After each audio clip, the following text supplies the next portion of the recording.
একটা জিনিস খেয়াল করে দেখবেন, আপনি যদি একটু টিপটপ থাকেন, ভালো পোশাক আশাক পরেন, লোকজন আপনাকে বলবে আপনি বেহিসাবি। আর যদি আপনি তেনা মেনা পরেন বা মানে যেসব কাপড় চলে না সেই সব কাপড় পরেন, তাহলে মানুষ আপনাকে বলবে আপনার কোনো ফ্যাশন সেন্স নেই। আবার আবার আপনি যদি মানুষের অন্যায় কথার বিরুদ্ধে প্রতিবাদ করেন, কোনো জায়গায় অন্যায় দেখলে প্রতিবাদ করেন, মানুষ বলবে আপনি বেয়াদব, তা নাইলে বলবে আপনি টেরারিস্ট। আবার আপনি যদি চুপচাপ থাকেন, কথাবার্তা কম বলেন, মানুষ আপনাকে বলবে মেনা, কথা বলতে পারে না। সেই আপনি যদি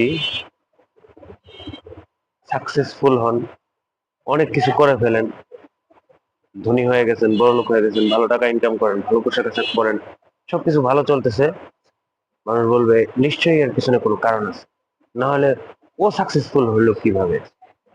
আর আপনি যদি স্ট্রাগল করেন কোনো কিছু করার জন্য, মানুষ বলবে আপনি অলস, ওকে দিয়ে তো কিচ্ছু হবে না, ও তো কোনো কাজ করে না, ও অলস।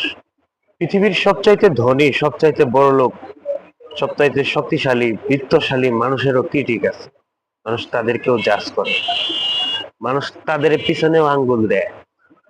আর আপনি আমি কোন ক্ষেতের মুড়ি যে মানুষ আমাদের পিছনে আঙ্গুল দিবে না?